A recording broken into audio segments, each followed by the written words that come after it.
Assalamu alaikum guys, welcome to Daryeel Kitchen, delicious food made simple. Today I'm going to show you how to make the famous Somali Sambus. As the Ramadan is coming, Sambus is one of the favorite dish everyone enjoys eating, and I'm going to show you that today. The first stage of making Sambus is making the pastry. So we're going to start with some plain flour. I have a little bit of salt there, and we also need some oil. And finally we need some warm water. First step, you're going to add all the flour into a bowl. Add the pinch of salt. At this stage some people add oil, you can add that as well, but it's not a must. And then add the warm water in stages. Once the dough comes into together, you're going to transfer the mixture onto the kitchen counter. Make sure you apply lots of flour. And then try and knead the dough for about good 5-7 minutes really well until the dough becomes nice and smooth. The dough is turning really nice and smooth. If you need to add a little bit of more flour, you can do that. And also sometimes if you can't get the dough off your hands, just apply a little bit of oil, and that helps with kneading the dough.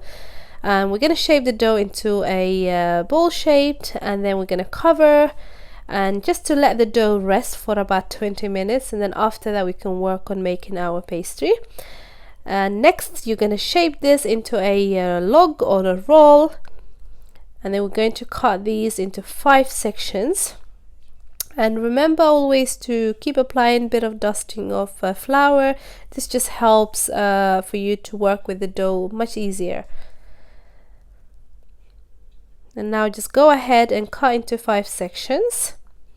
Sometimes I can cut into 6, but I wanted to show you guys a simple recipe, and this is what works for me. You can always double this recipe and make more sambus and shape them into little balls. And now it's time to roll out our pastry. So the first thing we're going to do is get 2 balls and roll into small discs. You can use this by either flattening out with your fingers or try and use a rolling pin. And just make sure you constantly keep dusting with flour. The next step we're going to do is apply some oil, and just try and be very generous and make sure the oil is all sections of the dough.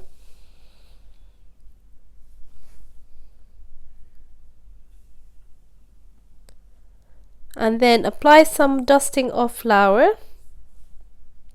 And once you've done that, we're going to add the other rolled discs and place on top. Make sure the edges are lined up and very firm, and try and press very firmly but also gently at the same time. And then flatten out with your fingers, and then after that we're going to roll out the dough using a rolling pin.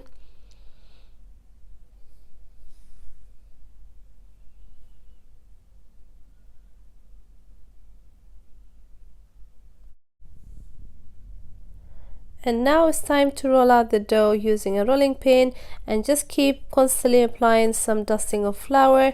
Try and roll, but also make sure the edges are always sealed so they don't come apart. And you want to roll out the dough into 28 to 30 centimeters diameter circle, and just try and do this slowly. Growing up, I always found making sambus very challenging, especially the pastry. I would mix the dough, cut the onions, but when it comes to making the pastry, for me that was a no-no. However, when I got married and our first Ramadan, I made a decision to face my fears. I practiced and practiced, messed up the pastry many times, and eventually came up with this way of making the sambus. Some people can layer the sambus pastry using 3 or 5 at the same time, but the way I'm going to show you today is just using 2 layers, and this has worked for me so many times. And my first Ramadan that I got married, I managed to make sambus for the family, and they were really surprised because that's something that I always avoided. So guys, I hope this recipe is something that makes your life easier, and don't be scared. Sambusa is not as complicated as many of us think. And as you can see, our rolled out dough, now we're going to cut into 4 sections, and I prefer using the pizza cutter, but you can also use just a normal knife. Now what we're going to do is take one section of our sambusa pastry, and then we're going to place that in a heated skillet for about a minute or so, just to dry out. And then you're going to flip it to the other side. And as you can see, we're just doing this just so it can slightly dry out. So it's very important to do this on a medium heat. If you did on a high heat, what will happen is it will cook straight away and it will turn into chapatis, since it will get a bit of color. So try and do it over medium heat and flip on to the other side. And it's very important to separate the 2 pastry sheets straight away, and just like so, and just take your time when doing this.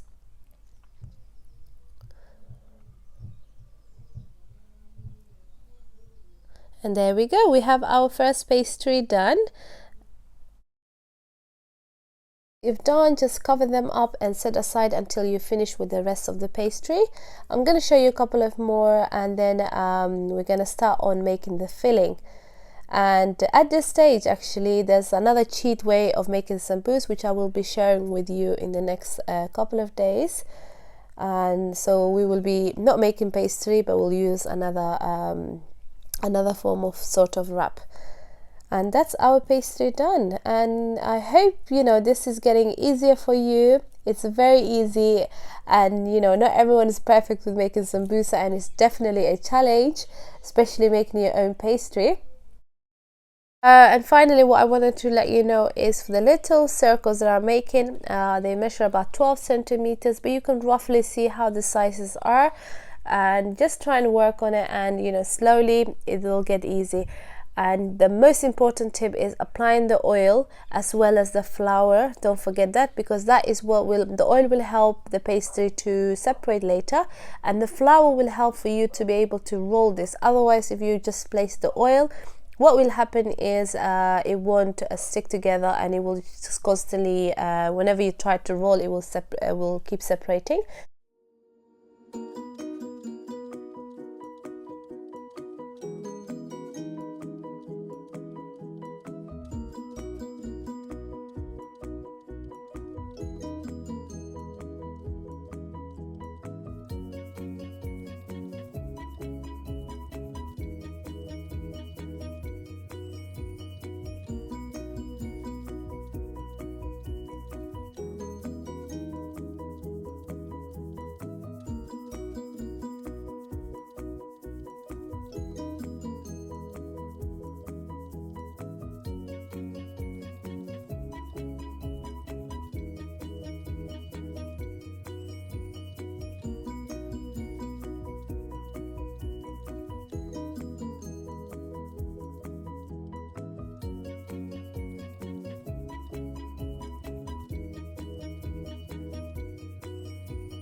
Let's start making our sambusa filling. The first thing that we need is some beef, and just a minced beef, some vegetable seasoning, a little bit of cumin powder.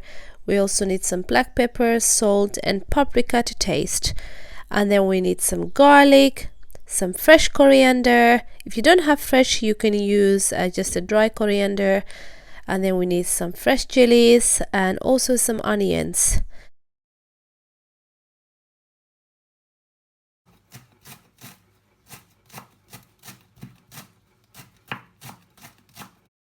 So now just carry on chopping everything very small and very finely, as if you don't do that, otherwise what will happen is when you put it into the sambusa, you will get big chunks of onions. But you can also use a food processor for this stage, just to make your life easy.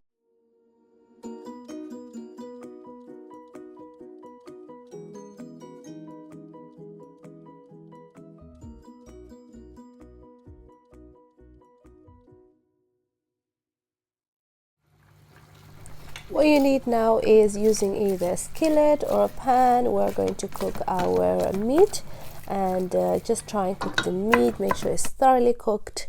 This can take up to 15-20 minutes, and we don't add any oil or any water. You just put the meat in, and it will create a little bit of moisture, and we just want to try and cook that moisture out as well. And once we've done this, and as you can see, the meat is drying out, we're going to add our garlic.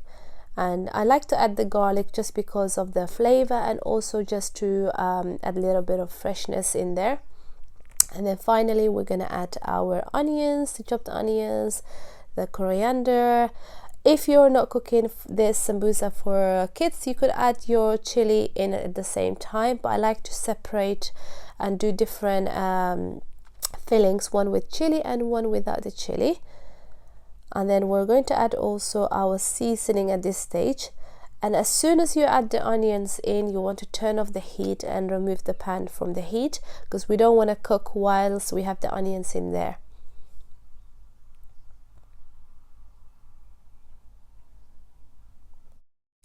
Let's add our seasoning now. I'm just going to add our vegetable seasoning, the cumin powder, and also we're going to add our paprika, salt and black pepper. And just try and taste. Once you've added all the seasoning, mix everything and taste and see if you need to add a little bit of more of salt or some black pepper. And if you wanted to add some chili powder as well, you could. The filling is now ready, and we're going to let this cool down for about a couple of minutes until it's room temperature. Now let's get on making our sambusa paste, and also known as the glue. And all you need is about 2 tablespoons of any type of flour and a little bit of water. Mix everything together, and as you can see, it's to a smooth texture. And this is what will help us make our sambusa cones.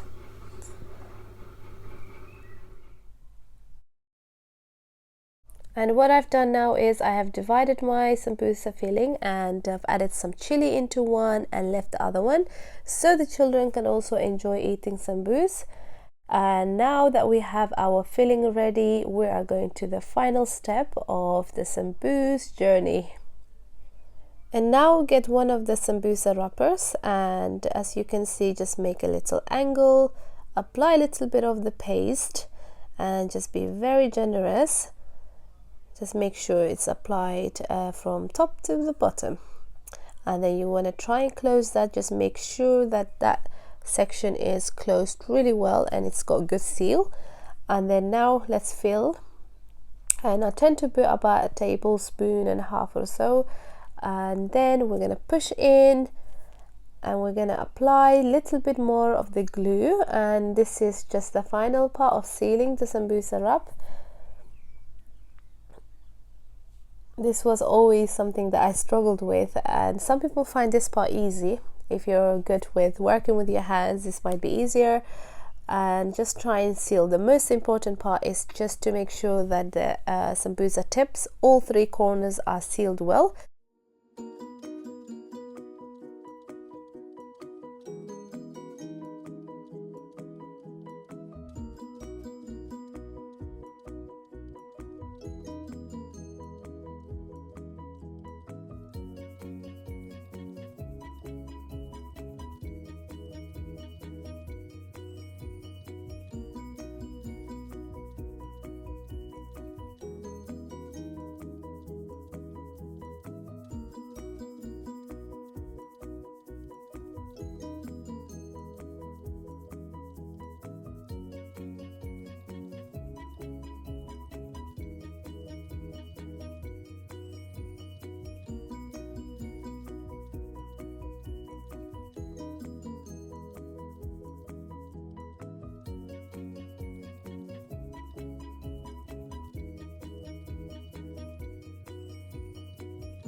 And now it's time to fry our sambusas, and heat some oil in a pan and make sure the oil is not too hot.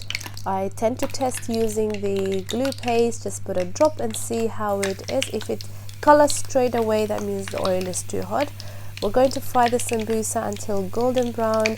This can take up to 2 to 3 up to 4 minutes at a time, and try and put only a couple of sambusas at the same time, as if you put too many sambusas in, it will overcrowd, and what will happen is it will start to absorb oil. Now that you can see the sambusa is cooked, flip over to the other side and make sure it's also nice and a golden color, and then just have some kitchen towel ready to drain the sambusa, and then we are ready, and our sambusa is finally done. And then carry on making the rest of the sambusa.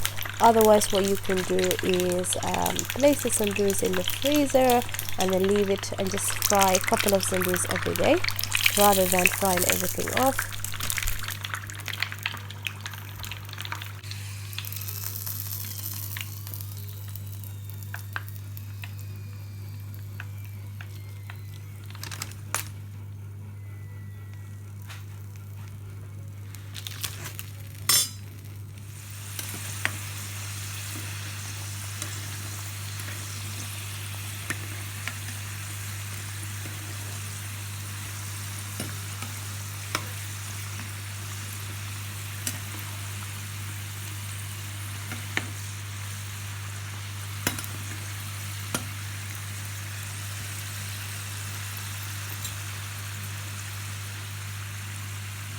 Our sambusa is finally ready and is ready to be eaten.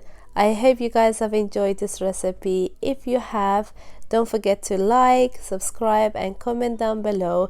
Let me know how your first attempt of making sambusa turns out. You could definitely do this with your family, as you can share out the jobs. One can chop the onions, the other can do the pastry, and then you can all come together and wrap the sambusa. Just don't do what I did, avoid the pastry. So thank you again guys, and I wish you all happy Ramadan, you and your family. If you need to see more recipes, don't forget to let me know.